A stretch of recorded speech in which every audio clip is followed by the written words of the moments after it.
Welcome to the Side Hustle Dad, the podcast for fathers who are creating financial freedom without sacrificing their families. I'm Brian Steele, and on this show we're covering the mindset, strategies, and tactics of a profitable side hustle. Let's get to work. Hi, and welcome back to another episode of the Side Hustle Dad. I'm glad you're joining me today. If you listened to last week's episode, we talked about marketing messages. And today we're going to dive into something that is even more frightening to most business owners, and that is selling. How you sell effectively. And it's scary because we feel uncomfortable. We're trying to convince somebody to work with us. We're trying to say, hey, you should hire me. You should give me money for my product or services. And it gets intimidating. It feels slimy, it feels sleazy. It shouldn't, because you are there to serve and help and meet a need.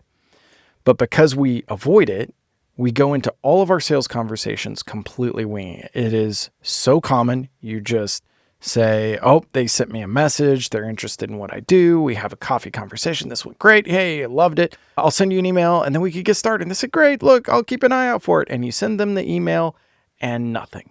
Crickets. You follow up, send another email, maybe 2 or 3. You try to contact them on social media, just zero response. They've completely ghosted you. And at that point, it's obvious that they're not going to hire you. And you realize that at that point, but you don't know why. And it's because you don't have a process.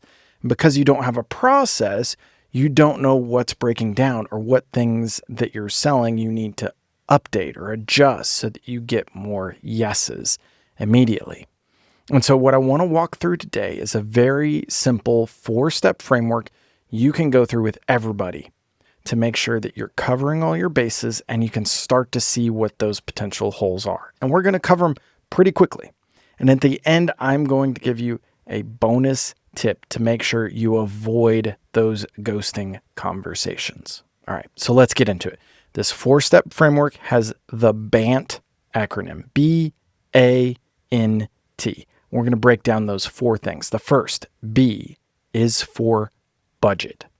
Now, this is difficult to do right up front, but I say you rip the Band-Aid off. Let's just get it out of the way. And so one of your first questions should be, hey, for this project, for this thing that you want, what is the budget that you've got in mind? What do you have prepared for this work?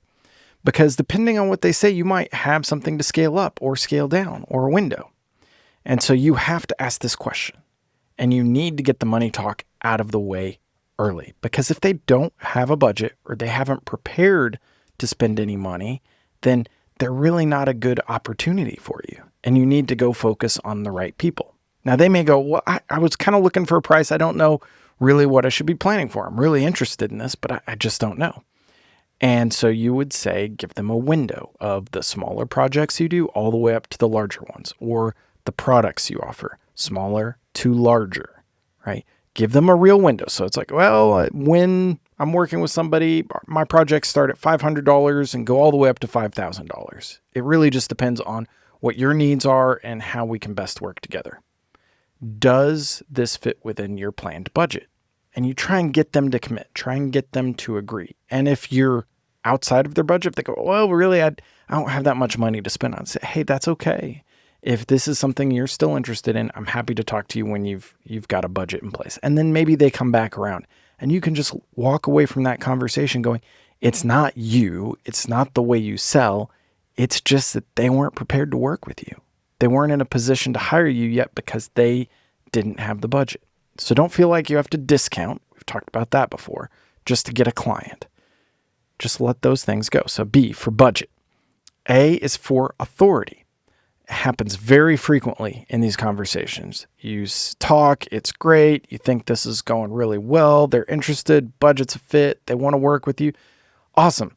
I'll send this all over and then we can get started. And they go, well, I've got to talk to my spouse first. Or I've got a business partner. I've been there, and normally what happens in that situation is you don't hear back because you haven't actually talked to all of those who have some authority in the situation. A business partner. In my case with recording music, it was having the whole band there. It was other stakeholders. It was other players who were going to be involved in the process, and you weren't there to talk to them. And so what happens is you tell this one person how you can work together and how you can help them, and it's great, and they're really engaged and interested, but then you're depending on them to become your advocate when talking to the other people in a position of authority. They have to represent you in what you're offering, but anytime there's a question, anytime there's a challenge or an obstacle or an objection, you're no longer there to respond to it. It's this other person who you spoke with who has to speak up for you on your behalf. And so early on, you don't have to make this like, hey, I don't think you're able to make this decision by yourself to hire me. You just need to say, hey, who are all the other people involved in this project? Who do we need to talk to make sure I've handled all their questions and objections to make sure everybody feels comfortable? Anybody who's got influence on the budget, anybody who has influence on the final result or the output or the product or the service, anybody involved in that, anybody I'm going to be working with regularly, let's get them in the conversation. You just say, who else is involved that I need to talk to? And you make it very much I want to make sure I answer everybody's questions so that we're as clear as possible and I know where everybody's coming from before we start working together. It's a very value-based thing that you're doing. So you want to make sure you're talking to all of the people that have authority in making a decision. Third one is need. Do they need your services? Now, if they're reaching out to you, the assumption is yes, but you always need to go through a discovery process with everybody. Hey, why is it that you're interested in this? What is it you're hoping to achieve? What looks like success or failure in this project? What other things have you tried in the past?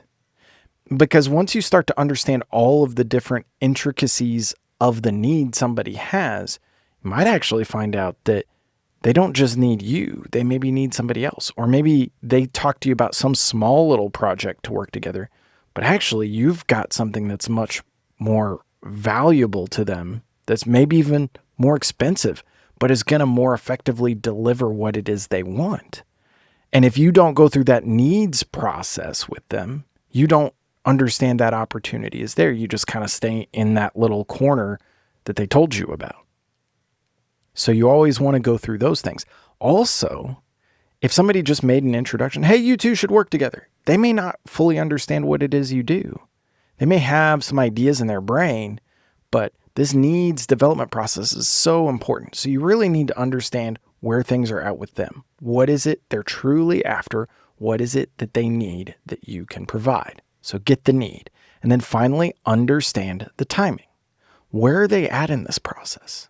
Are they just kicking tires early on? They're not sure what's going to work. They're exploring all of their different options. Or are they in like, we are ready to buy now. We need to find this person that's going to help us with this thing right now.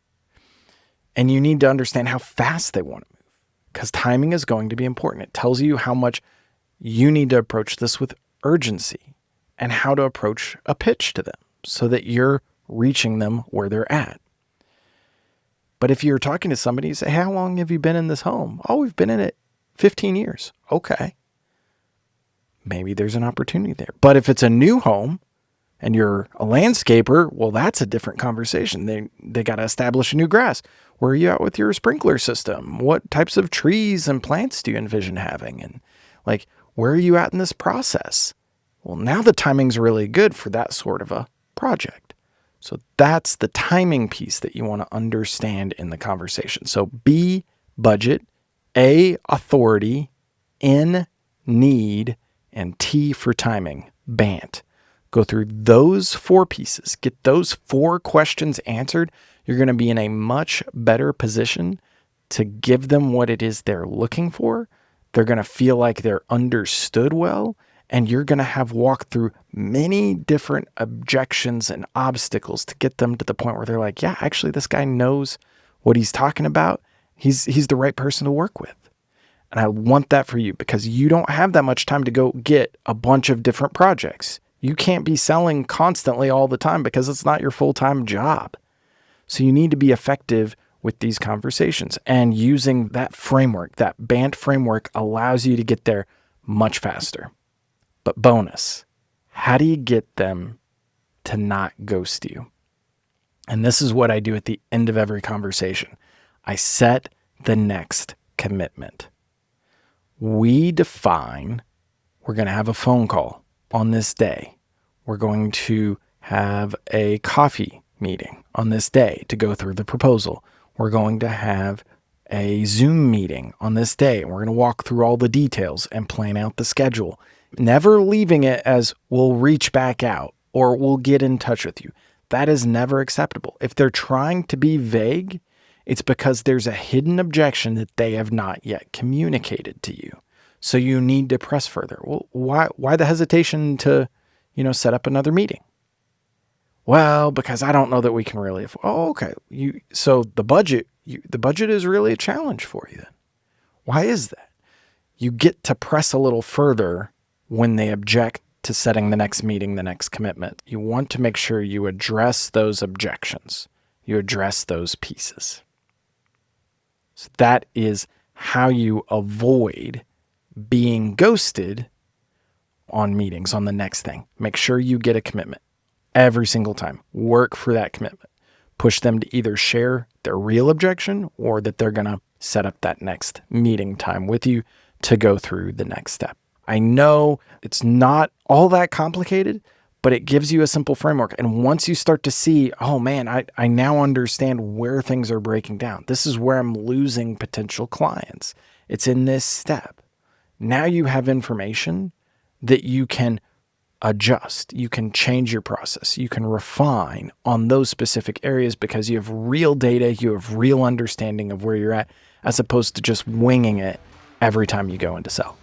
So that's what I want you to do on your next conversation. Get those 4 questions answered. BANT, B-A-N-T, budget, authority, need, and timing, and then end the conversation with that commitment. Get that next meeting on the calendar. Don't leave without that defined. Thanks, and I will see you again on an episode real soon. Thanks for joining us today. If you enjoyed the show, there's 3 ways you can help us out. First, subscribe on whatever podcast app you're using. That makes sure you never miss another episode. Second, leave us a review so that other people know this is a show worth listening to. And finally, if you've already done those, tell a friend. So many people find their favorite podcast because somebody told them about it. Thanks again, and remember, build the side hustle, but be the dad.